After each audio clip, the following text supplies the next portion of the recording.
Good morning, Khushamadid. Well, this morning, Pashishe Bandit Asahar Kalev. I am Assalamu alaikum. Ji ayanu, Bakhair Agale, Ni Hao, Chunachumme, Washmale, Ohio, Guzaimus, Guten Morgen, Ola, Bonjour, Privyet, Kaifahal, Halishuma Chatore, Ahlan Wasalan Marhaba, Buna, Mucho, Gracias, Swabia, Balli Kiraya, Hosh Galden, and thank you very much everybody for tuning into PTV World. You're definitely watching World this morning alongside a very fantastic and amazing colleague and a wonderful host, ladies and gentlemen. She happens to be Miss Maheen Jaffrey, and I happen to be Shahzad Hassan Khan. We hope and pray that everybody out there is doing wonderfully well, that you're ready to kickstart your day with us, and that you actually had a fantastic weekend. But first things first, ladies and gentlemen, let me ask my wonderful colleague whether how she's doing today. Hello Maheen, Assalamu alaikum. How are you doing today? Assalamu alaikum, Shahzad. I'm perfectly fine. Had an amazing weekend. Tell me about yours. Well, I think in the first place, this is something which we decided that I'm going to ask you whether how you had your weekend. But yes, okay, obviously, yeah, that's fine. Alhamdulillah, my weekend was superb. You know, I had all my siblings over, you know, all the kids over, and then sitting down for a feast, having lunch, lovely. Breakfast and dinner together. So celebration kind yes, of Yes, it was fantastic. Lovely. Alhamdulillah, did celebrate a few kids' birthdays too as wow. well. And you know how, you know, if it's one kid's birthday, so every other kid is actually going to cut the cake as well. So yes, I just like the feel of it. But what about you? What did you do over the weekend? Well, I did the normal stuff, but other than that, I was thinking about what could really give me kind of relief from normal activities, and then I came across something that is one school of philosophy that is called Stoicism. I would talk about that later, but talking about smile, that I concluded it is so important for you. Just keep smiling. When we talk about being kind to one another, we are basically talking about smiling as well. You have frequent smiles, and you just brighten up the day of the people around you and your inner world as well. And there is a science aspect to it as well. What's that? What's that? I need to know that. It releases a lot of neurochemicals in the brain. So if you're smiling, you're actually telling yourself that everything is fine. So no matter what is going on in your life, just keep smiling. Well, if you can manage to, I think that's wonderful and that's recommended as well. But thank you very much for such a great message. Because, ladies and gentlemen, the best curve on a human body is definitely a smile too as well. But first things first, let's see what's happening in the country and outside the country. Top stories coming up. Ladies and gentlemen, let's take a look at what's happening. First up, ladies and gentlemen, obviously, Prime Minister Shahbaz Sharif has vowed to usher in an era of development and progression in Pakistan and especially in Khyber Pakhtunkhwa. Addressing a public gathering in Mansehra, the Prime Minister said people will have to give mandate to PMLN for development in the province. Now, he said local body polls in Balochistan held in a peaceful manner, which is a welcoming sign, adding that 35% turnout was recorded in the elections.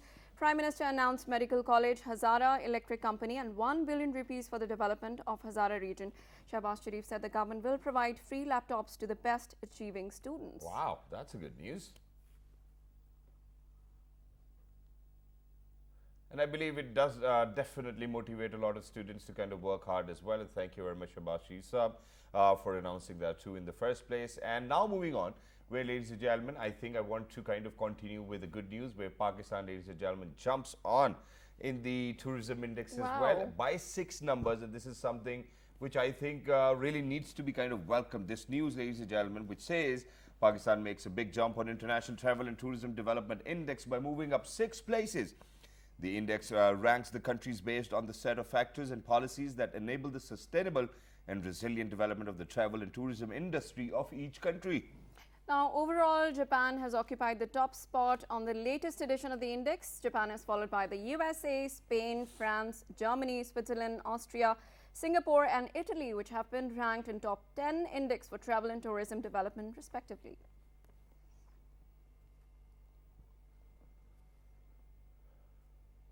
And now, ladies and gentlemen, moving on to across the border, where a very sad incident took place just yesterday, where, to be very honest, I think when we refer to it, we really need to kind of say that the violence has touched new heights in India, and it's because of the fascism of the Modi government as well. Ladies and gentlemen, imagine this, one of the most amazing, most popular rappers was shot dead in broad daylight as well. We're talking about Sidhu Moosewala. And to be very honest, ladies and gentlemen, when we say that violence touches new heights in India, imagine then gunmen shot dead popular Punjabi singer and Congress leader Sidhu Moosewala in broad daylight. Imagine, okay, not even if we do not refer to a popular Punjabi singer, imagine he was a Congress leader too as well, ladies and gentlemen. This is what happened in broad daylight in India. Popular Punjabi singer and Congress leader Sidhu Moosewala has been shot dead in Indian Punjab. The Punjabi singer was on way to his village in Mansa when unidentified gunmen sprayed his SUV with bullets. He died later at the hospital. What a sad news for the world, ladies and gentlemen. What a wonderful artist and what a wonderful human being he was. And imagine that the Punjab government actually withdrew security from him just one day before this incident. And, he was constantly getting threats as well. And such an incident taking place in a country like India, ladies and gentlemen, is very much expected. And it's because of the fact that the fascism Modi government kind of, that's what they do. And, they really do not let others speak about their rights too as well. So I think that's a very sad incident, and we are short of words when we talk about loss of such a great artist, ladies and gentlemen.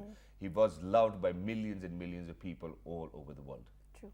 Now moving on, where, obviously when we talk about Pakistan Television Network, ladies and gentlemen, we always try to kind of indulge in team activities, and a cricket tournament took place. Well, it was the 4th annual cricket tournament which took place, and while when all of these gentlemen were playing, ladies and gentlemen, the cricket tournament actually took place at Faisal Town, Islamabad. In the final, Ministry of Information and Broadcasting beat PTV World by 10 wickets and clinched the trophy. And Ministry does that to us every single time. I think their players are phenomenal as well. Arsalan Saeed of PTV World was declared best batter of the tournament, while Tariq Shamim of Ministry of Information named best bowler of the tournament.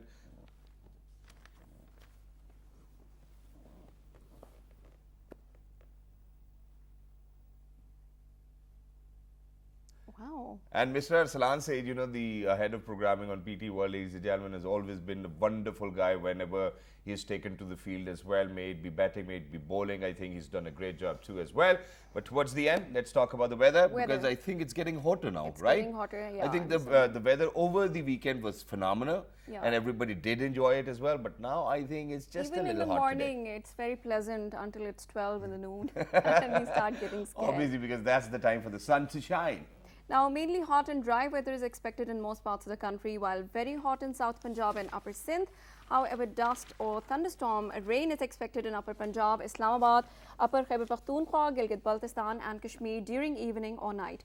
According to Met Office, continental air is prevailing over most parts of the country. A shallow westerly wave is present over upper parts of the country. All right, so I think I would recommend to please make sure that you keep yourself hydrated, stay indoors, don't go out unnecessarily. And that's one thing, when we used to be kids, obviously we used to play out every single day, may it be cold, may it be hot, it didn't really matter. But this is so unfortunate for the kids. But I think with age, I think you feel the weather quite a lot as well. And for all of those people who are young at heart, I don't think you can actually feel the weather the way it is outside as well. But now getting started with what we are actually going to talk about today. Do you want to give it away?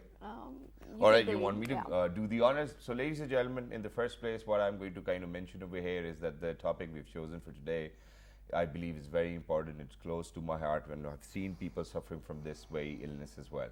Imagine that when we talk about depression, when we talk about bipolar disorder, when we talk about schizophrenia, or when we talk about dementia, all of these are mental illnesses, ladies and gentlemen. And it's all because of the fact that we do not recognize, while God forbid, we are suffering from such an issue, and what we do over here, we tend to do as a society over here is that we brush it under the carpet. Yes, we're like, exactly. Everything's fine, everything's That is normal. So sad, Shahzad. This is linked to mental wellness, is actually linked to physiological, emotional and such factors. And even if one of them gets disturbed, the whole cycle gets disturbed. And then, Shahzad, there are times when our body is telling us there's something wrong. True. And if we don't get to that point where we actually notice and, get to the doctor, it gets worse and worse over time. So it's really scary, because if you ignore these mental wellness issues, you can really, God forbid, lose your loved ones, or God forbid, you lose your life as well. True. There are 1 million people across the globe who commit suicide every year. Exactly, which is why, I've got the figures globally as well. So imagine when we talk about depression, ladies and gentlemen, more than 260 million people living with such an illness.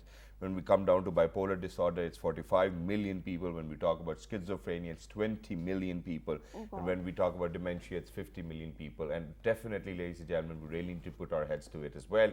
We really need to come up with some comprehensive strategies where we do have such facilities where we treat people without a taboo as well. And to talk about that, in the first place, ladies and gentlemen, we're lucky that we've actually been joined by somebody who happens to be a leading Pakistani American psychiatrist, that too based in America. Ladies and gentlemen, we're lucky that we have been joined by Dr. Asim Shah Saab. Hello, sir. Assalamu alaikum. Good morning. How are you doing today? Assalamu alaikum. I'm doing well. Thank you for inviting me. Dr. Saab, thank you very much for taking our time, and it's an honor for us to have been interviewing you and that you've given us time. It's wonderful in the first place. But first things first, how do we realize in the first place that there might be something wrong with our brain or probably mental health? Let's start with that. Sure. It's sometimes easy and sometimes difficult. So there are many ways we can recognize that. And you mentioned figures about suicide and all. And while it's important to talk about the million people who die of suicide, it's even more important to talk about the 25 million people who try to commit suicide but survive, because the number one predictor of suicide is a previous history of suicide. So I think we need to not only talk about people who die of suicide, but also think about people who have tried to commit suicide, because we can save those lives. So what are those symptoms, and what are those silent symptoms which we can see or try to predict? So first of all, if you're just thinking of depression, one simple sign or symptom of just if you're thinking of depression is lack of interest or helplessness or hopelessness. We talk about different things like sleep or appetite or those kind of things. Those are non-specific.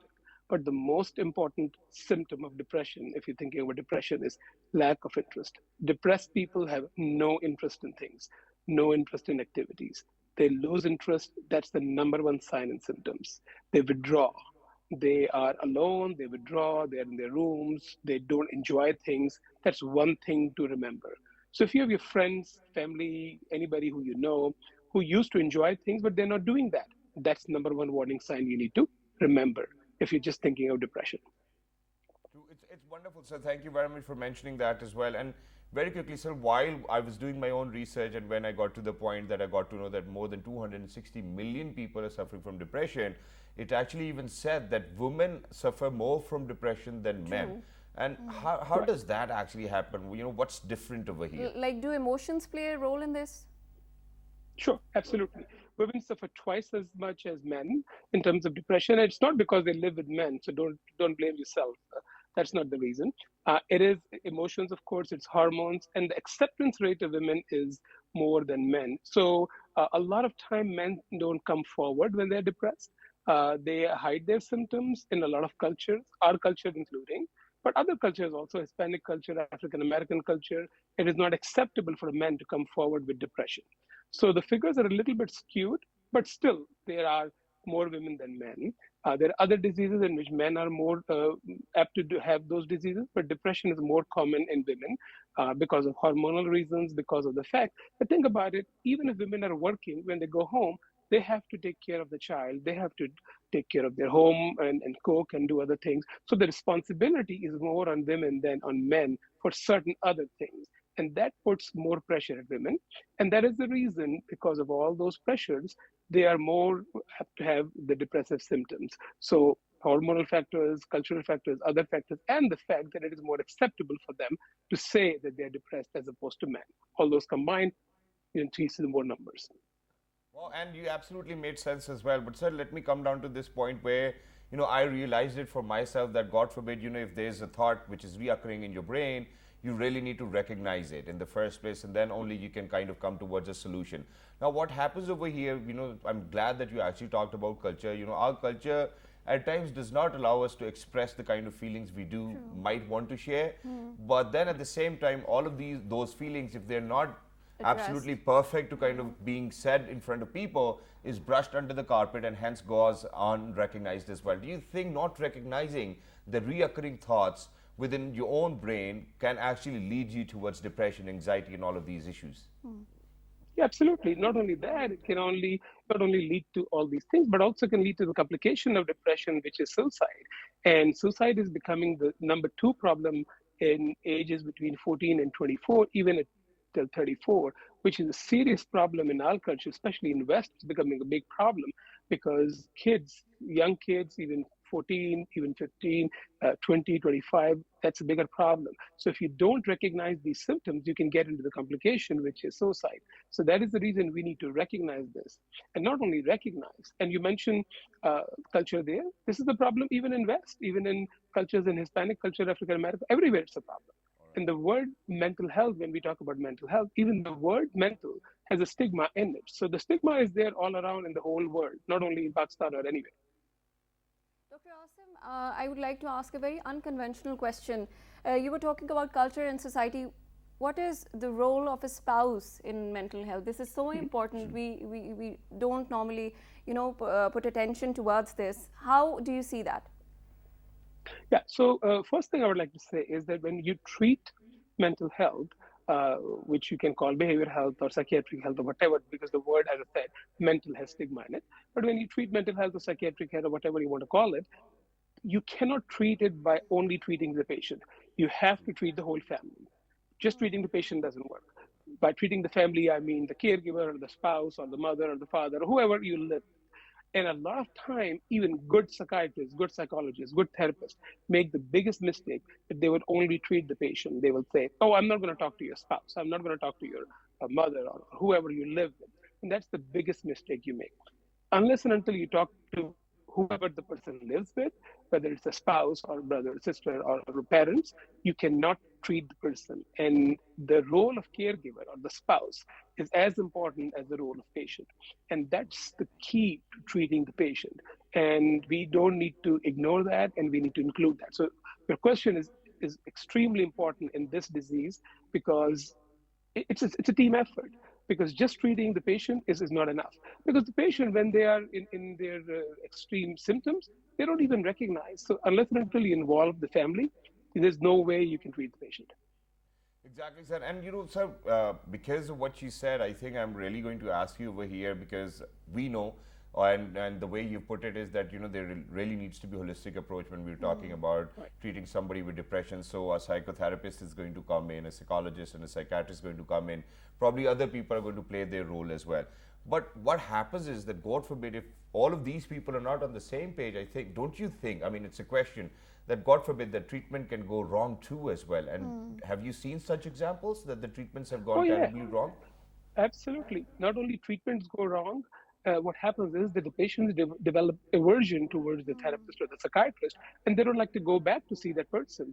So that causes even a problem that they develop a lack of confidence in their treating psychiatrist or a psychologist, and they're never going to go back and see a professional. So they don't like to take help just because their past experience are so bad that they're like, I'm not going to see a doctor, I'm not going to see a therapist. And that's the problem in our profession, sadly. So I think we, as a treating psychiatrist or a psychologist or a therapist, need to take care of these things so that everybody develops trust. Because trust is the most important thing in our profession. Because if a patient trusts us, they're going to open up. Because in our field, patients talk about things which usually they don't discuss with their other doctors. So that's the reason it's even more important than not. Thank you very much for saying that, sir. But one last thing towards the end, and that is that, for all of those people who later in life suffer from depression or mental illnesses, does it have to do something with their childhood years as well? Yeah, everything has to do with your childhood years, because the way you grow up, the way your upbringing is. If you have trauma in your childhood year, of course, the chance of you being depressed and the chance of you having PTSD or anxiety or those things are more. Not that you cannot outgrow it, but the chances are more. So your upbringing and your childhood years are very important. But it doesn't mean that if your upbringing is bad or your childhood years are bad, every single person is going to have those symptoms. Some people are more resilient and they're not going to have those symptoms. So human beings are very resilient. Not everybody, develops the same kind of symptoms, but yes, the chances are more. Thank you very much, Dr. Asim Shah Sahab, for being with us. It was lovely to be Thank in you. conversation, and we were really sorry that we kept you up, waking up as well. Thank you very much for being with us. Lovely to be in conversation with you. And now, ladies and gentlemen, I think it's about time that we, because Dr. Asim Shah Sahab even mentioned that, the psychiatrists, the therapists, the psychologists, and each and every individual needs to come together to make sure to treat the illness. Even the family members of that one need to be, particular yes, individual who's educated suffering and from be such aware. an illness, which is why, ladies and gentlemen, since we know that it's a holistic approach, We're lucky that we've been joined by somebody who happens to be a psychotherapist and a writer herself, ladies and gentlemen. She is Ms. Zara Maqbool. Hello, assalamu alaikum, good morning. Assalamu alaikum, how are you? Absolutely perfect. How are you doing? I'm good.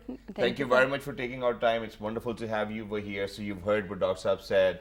And so I want to take you back to your early years as well. And would you mind kind of shedding light how important it is when the baby's growing up, you know, what years in particular, and how do the parents really need to kind of look after their children? Yeah, so I think earlier, like Shehzad, you and I were having a discussion and we were talking about what are the main causes of people suffering from mental health issues and illnesses. I think it is also important to understand that illnesses is different from having mental health issues. So for example, depression is an illness, but somebody who comes to me, for example, might say that they have a difficulty in relationships. So that's more of a mental health issue than an illness. So early years play a profound role, starting from, I think, even before the baby is born. And even in the mother's womb, while the psyche is being formed, the baby is absorbing everything from the mother. And a lot of times parents think that until the baby starts talking, you know, the first 2 years, they imagine that those 2 years do not matter.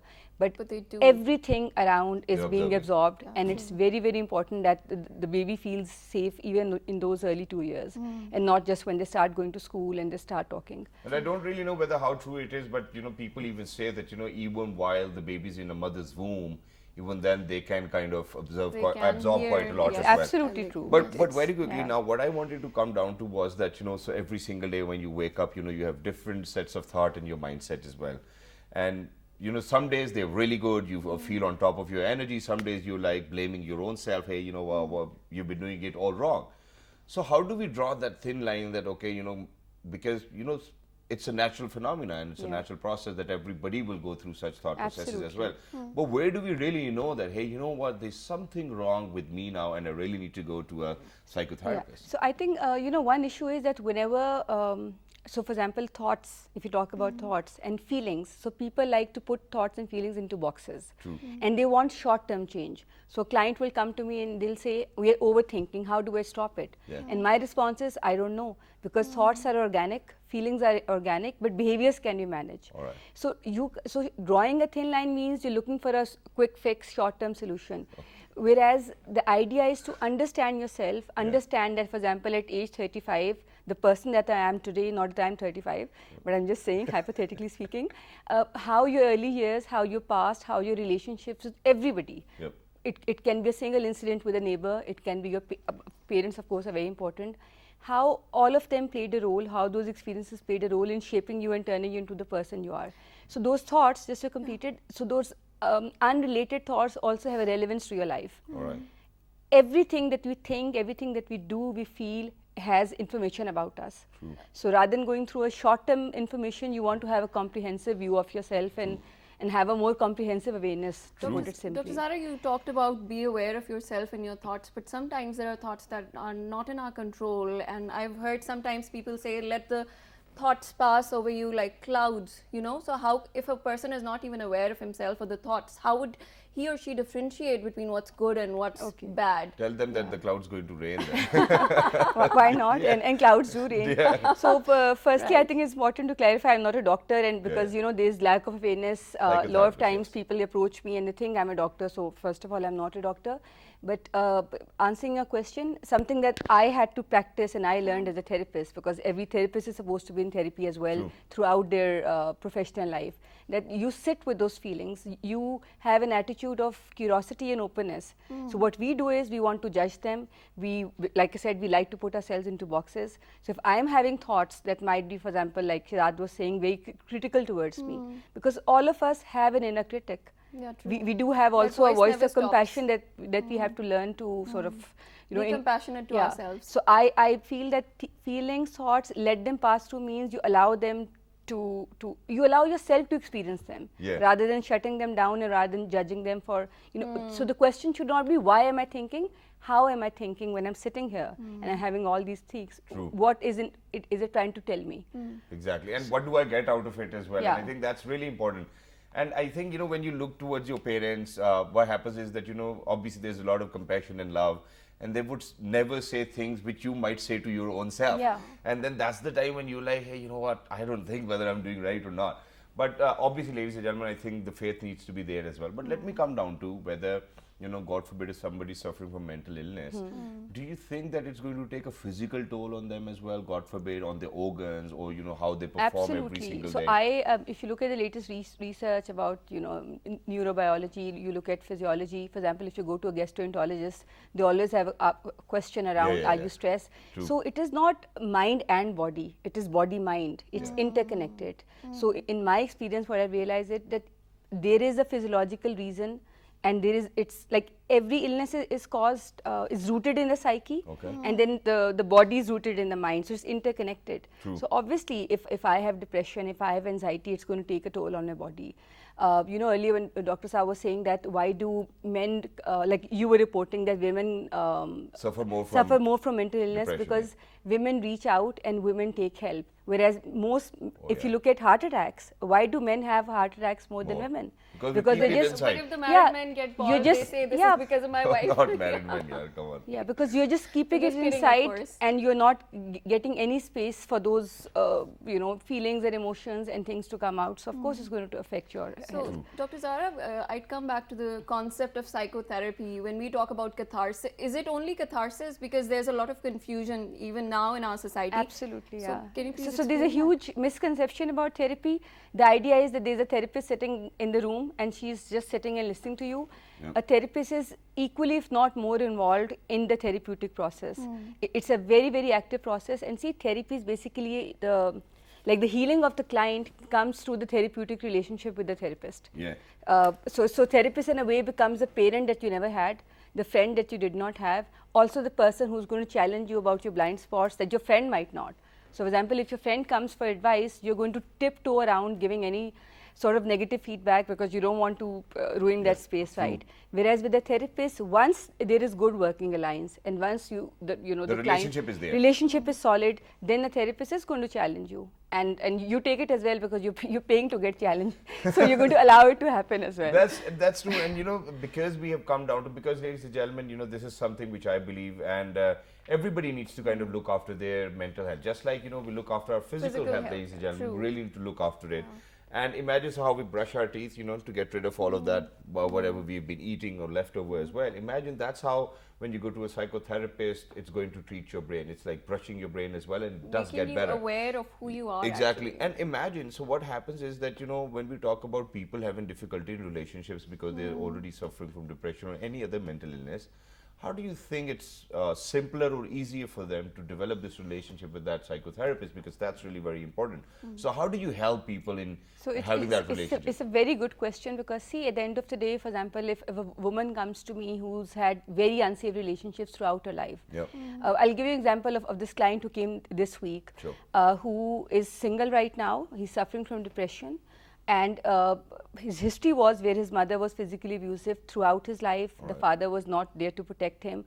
And when he came in the session, he was anxious, and he constantly had one question: how do I trust you? How do I know that you will not go and tell anybody whatever I've shared? There's an absence of a regulatory body in Pakistan. So every therapist is on their own, and you have your internal supervisor and your own internal ethical system that can, protect your client. So you have to feel the mistrust and learn to trust. True. So what is Again, conflict? being vulnerable. So when I've started therapy as well, I had the same feelings that okay, I'm going to tell this therapist, I don't know, I mean, she's not really accountable, there's no regulatory body. So every session I felt it, but with time I learned to trust her. And you talk to your therapist about it. You share your mistrust and say, you have all the fears that you have, you should share them. But it takes time. So when we play card games, there's this one hand which we call a blind hand as well. So it looks like, that you're actually playing a blind hand because you really need to trust in the first place to get to that point. Now let's come down to where I actually wanted to ask, how do we, draw the line that, okay, I've had enough and that's pretty much about it. How do we protect ourselves for, if we think that, okay, we're doing wonderfully well in life, alhamdulillah, we are sorted. So how do we protect ourselves from getting into trouble? So see, Shirad, most of us, like I was talking to Maheen earlier and saying that all of us need to be in therapy, because what is therapy? Therapy is not just about having a mental illness. or being depressed and you end up in a therapist's office. It is actually a place where you're going to learn about yourself. So many things. I believe even after 6 years of therapy, there is so much more to me that I'm excited to know. There's so many parts of my psyche that I do not know. So most of us do not have self-awareness. We're not even aware of how we impact others unless somebody protests and tells us that, this is how you're affecting me. Look at the road rage, look at the dysfunctional behaviors of people. So you have to have that courage to look within yourself and then seek help and try to understand how you're impacting others. Exactly. And do you think that over here in Pakistan, we do have some comprehensive strategies or policies in place to treat people with, God forbid, mental health issues? So I'm very happy, like when I started off in 2018 and now when I look at this year, I really see that a lot of people are coming in now. Like earlier I would be worried about how to build up my practice because people are not showing up, and now I'll have a waiting list. So there is a change. People are having more open conversations. Now clients sometimes will say that if we see you in public, please do not acknowledge us. But there are people who are happily greeting and writing on their blogs. They're talking about it. They're talking about depression. So I see a very, very positive trend. And it shouldn't be a problem, So if I'm going to see my therapist, I'll always going to greet him, or and it's because of the fact that he helped me maintain my life the way I wanted it to be, and I think it's great. And I think it's a friend for life who you can learn to trust, which is why it's important to understand therapy as not a quick fix solution. So if you're signing up for therapy, you should have at least 6 months in your mind that I'm going to regularly see my therapist every week, because a relationship takes time where the trust can be earned. I don't expect anyone to share their life secrets in the first few weeks of coming to me, right? And where you mentioned that obviously, a lot now you actually have a waiting list. Unfortunately, we never want to say that, that there needs to be a waiting list. But ladies and gentlemen, therapy is important. Sometimes I don't. It's I wasn't flaunting, but just saying that, alhamdulillah, it's great that people are coming forward. That now people know, so the taboo is lesser as well, which is why I'm going to ask you that, do you think there is still taboo around Of course therapy? there is. Of course there is. There is. I And think how from do the you families cater as to well. that? So I think everybody needs to do their bit. Like I mentioned before, I write about mental health every week for a local newspaper. I think if you're in therapy, have the courage to have those conversations. You're not expected to talk about what is happening in therapy, but talk to a friend. Tell him that you're in therapy. If we have taken responsibility of our mental health, the least we can do is we can encourage other people by, sharing some of it. And this is actually what happens. But there is a stigma attached. Exactly, there is a stigma attached, and which is why, we always make sure to come up with such topics as well. And, where I mentioned that how we actually go for workouts, ladies and gentlemen, to make sure that, our body is going to look fit. I think we really need to go to the therapist as well to make sure that our brain is fit from the inside as well. But very quickly, imagine in most of the cases when we talk about depression, people who isolate themselves and are lonely, and then they do not feel like doing anything, because these are the basic indicators. So what happens is that most of the time it's some other person calling the therapist that, hey, what, I think there's a problem with because that person who can't get out of bed is not going to seek help. So how, because that's a challenge for families to get that person in particular to that psychotherapist or a psychiatrist as well. How do we do that? That's a good question, and that's a struggle a lot of time families have. So one thing I do is that when, for example, a mother reaches out to me for a son, or a spouse is reaching out for a wife, I do encourage them to give my number to that client and for that person to reach out, because they have to take ownership of the process from the get-go. But at times, yes, I have seen that people who have come on their own have done or have transformed more than those who were forced and pushed into therapy.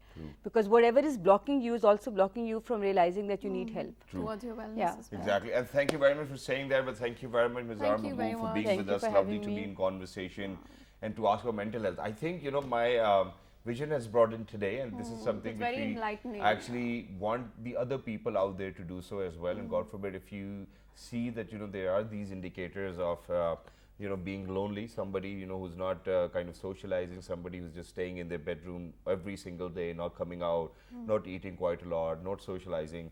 Ladies and gentlemen, these are the indicators of mental health issues as well. So please make sure that you kind of get in touch with a psychotherapist or probably a psychiatrist or psychologist as well. And it's a holistic approach. I've mentioned you before as well.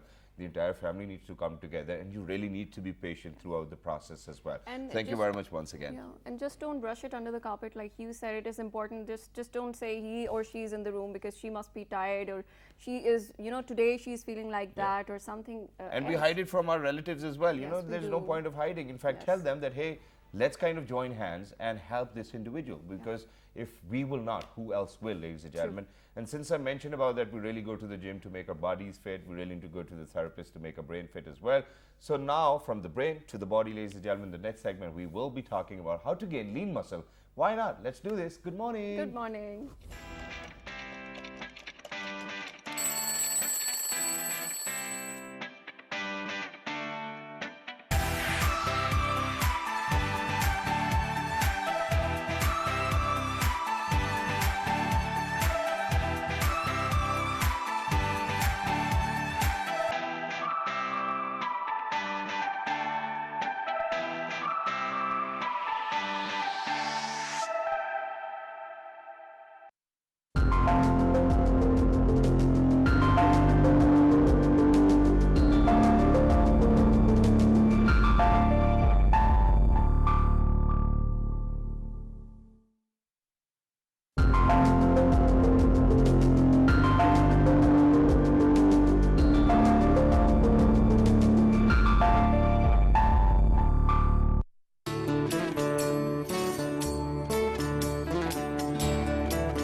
Welcome to World This Morning, and before going to the break, we were having this enlightenment and this session, this beautiful session that told us so much about how we need to be aware of the mental health and how we need to be educated, just not us but our families as well.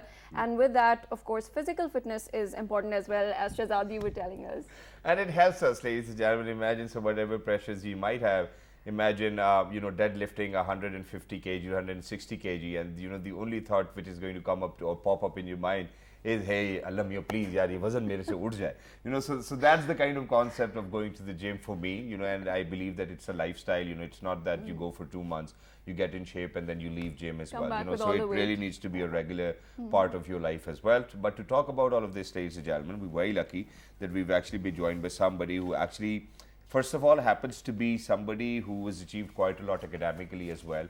when we talk about his professional degree, ladies and gentlemen, he's actually done masters and he's a recipient of a gold medal as well. Not just that, in addition to this, he's a level 3 coach and he did his IFPA from Florida. Ladies and gentlemen, we're very lucky that we've actually been joined by somebody whom we refer to as Mr. Awais Khan Afridi. Hello, assalamu alaikum. Sange pira khairam barabar. Alhamdulillah, I'm fine. Thank you so much, Shahzad. Thank you so much for having me on over your show. Thank you so much for joining us. Wonderful to have you in the first place. For somebody who's done masters, received a gold medal, why do you think there was a need for you to get into the fitness industry? Actually, getting a gold medal was just a blessing from God Almighty. Alhamdulillah. And I personally think that a person is lucky if he is pursuing his own passion. Yep. My passion was fitness. I started off with exercising back in 2005 and 6 when I used to go along with my friends and just a casual workout routines. All right. Eventually, after a decade, I realized that this is my thing to do because I love educating people. I want to serve the nation because I personally think that this is our belief and this should be our main goal and idea to think about the others. So this motivated me as a whole that I just wanted to basically help the society one way or another. And you are helping it by getting them fitter as well, and Alhamdulillah. it's wonderful. Exactly, So let's talk about importance of training. How important do you think it is to train yourself? Shahzad, it's a very, very good question. Thank you so much. I would suggest everybody listening to this channel to at least listen the importance of fitness and training. Go ahead. Actually, what fitness is for me, fitness is actually a lifestyle. I was listening to you and you were basically highlighting the point that we are basically target oriented. We just train ourselves for a short while. आज गए gym हमने training की हमने फौरन fortnightly हम लोगों ने results ले लिया. It's not that. It's just a lifestyle. I have to realize one thing, that fitness should be the ultimate objective and goal, because as we follow all of our routines, we basically have to realize the fact that we should add on this hour in our life to be as important as we are taking breakfast, we are taking lunch, we are taking dinner. So we have to dedicate a single hour to ourselves. So what about the people who normally say we don't have time? What is a suggestion that you would give They're to just them? making excuse to Yeah, themselves. exactly. Mine, exactly. actually, this is a problem that time management is a critical issue. We all are basically running after one thing, and that is the stability. And as a student, when I was studying, the main goal and the main aim was to take out time for the studies. Second priority was family, friends, acquaintance. And the third and the last, the possible slot and the priority list was my fitness, because it comes almost at the end or of the the second list, last. yeah. I would suggest that we should make this routine and this habit that the time management is very important. I consider my daily hours to be 23 hours a day, because I don't consider that 24 hours a day. Wow. For me, 23 hours is the least, and 1 hour is dedicated specifically to fitness. So your clock works from 12 till 11, Yes, not 12 till 12. Yes, 12 to 11. That helps me motivating my own self, because Alhamdulillah, it's been over a decade that I'm continuously working on my own self. Alhamdulillah. And Alhamdulillah, And it's just a and part it's of the really routine. important, which is why I'm actually going to ask you now that, as a trainer, as a fitness trainer for somebody who's a level 3 coach too, what are the challenges you face every single day? Because, for everybody coming from a very different walk of life, will have very different set of questions. Some do not have stamina, some do not have strength. So how do you manage it all? Shahzad, I personally believe living in Pakistan, the main issue which I am facing is the resources, lack of resources. We don't have enough resources, because I sadly, because I am basically representing the fitness fraternity. True. There is not a single gym, there is not a single international franchise in Twin Cities. I don't know much about Islamabad, out of Islamabad, but the thing is that we don't have any much resources. If I am asking anybody listening to me to go and search out for an international franchise, we are lacking that, because for me, I think there is a lot of gap in this fitness industry. Yep. The main issue, the main important point which we have to highlight over the show is that we have to make everybody realize that the main challenge which we are facing in Pakistan is the lack of resources and lack of fitness institutes, because this is something we should care about. Especially after post-COVID, yeah. we are facing a lot of challenges. We have to look after our own selves.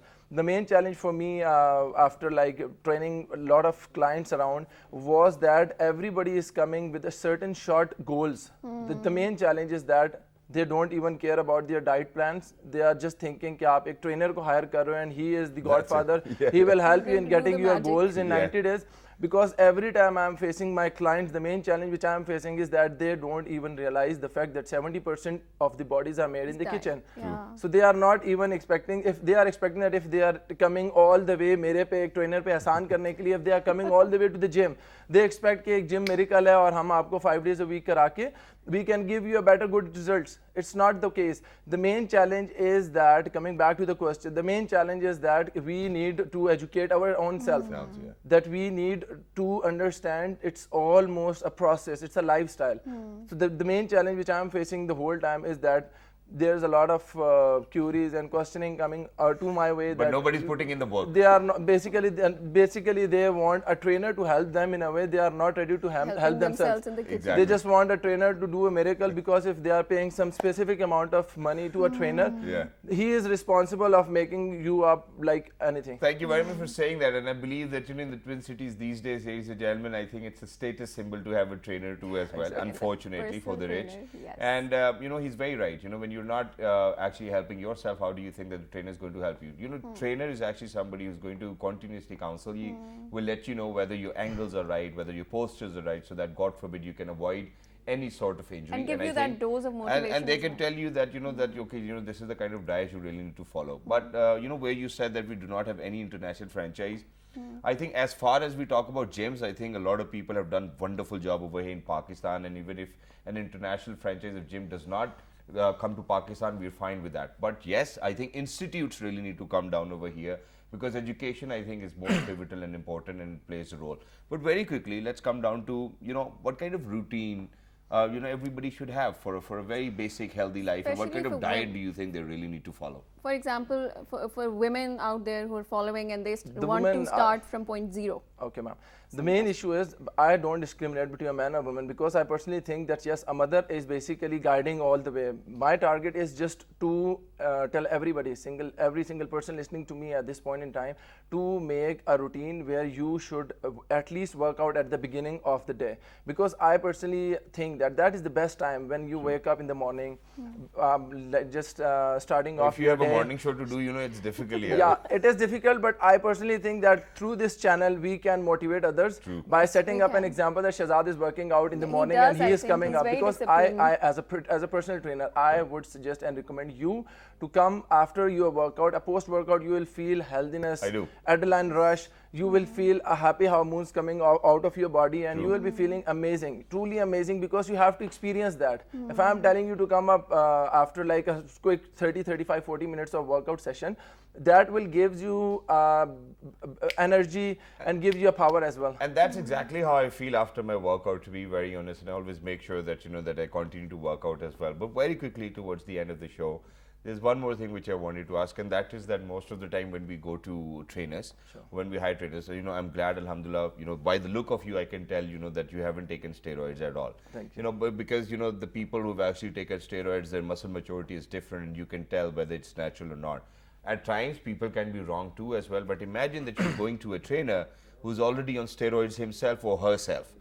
How do you think we decide for ourselves that what kind of a trainer is going to help us, rather than going to somebody who's just all mass and cuts and always talking about lifting heavier weights, because they only have one mindset? And then what do you have to say about ego lifting? Shahzad, basically you have asked me a very good question about, first we will talk about that steroid thing, because all of us, especially the youngsters, they are just running after shortcuts. True. Overnight success bilkul nahi hoti. If I am going to my trainer and asking him कि मुझे 30 days या 90 days के अंदर body चाहिए, so I have a shortcut and I have a solution to that I will inject you with the steroids, with herbals, with anabolics, and then you are going to do miracles within 90, 30, 80 days. But we are unaware of the withdrawals and the side effects of these steroids. And it can risk our life. That is unnatural, because my belief system is that if we are going unnatural, that will affect us one way or another. Because there is no shortcut to success. If I am training from the past 12, 13, 15 years, and you are looking at me like I am sitting with a natural body, it gives me some kind of ego hurt, that if I am comparing myself with those having steroids and six packs and shaped up body, they are even getting more clients in the market, because unfortunately we believe what we see. Yes. So if there is a competition and I'm standing with a thong on and I'm posing without having any six pack, because I'm natural, I'm on natural, and that person which I am competing is on steroids. So it gives me a setback as well. But for me, I think the major issue is just to retain yourself in a way that you have to last long your life. I am basically a student. I am basically, alhamdulillah, blessed, educated person, and I know that there is no shortcut. I can work out for like 2 or 3 decades to get and achieve to that goal. But I don't want any kind of a shortcut. True. And that's wonderful. But thank you very much, Avais, for being with us. It was lovely to be in conversation with you. Thank you very much for making absolute sense as well. And ladies and gentlemen, yes, we're not looking for shortcuts, and I've never been an avid believer of shortcuts too as well. Please make sure, give it what you can, push yourself harder for the wellness of your body and your mind. Ladies and gentlemen, this is it for today. Please make sure that you write to us on our Facebook page, which is with the name of Well This Morning. On Twitter. Well This Morning without a D. Daily Motion in YouTube. Well This Morning. And the fabulous repeat is going to be at 10:05 tonight. Till the next time, look after yourselves. Have a great week ahead. 1, 2, 3. Good morning. morning. Thank you.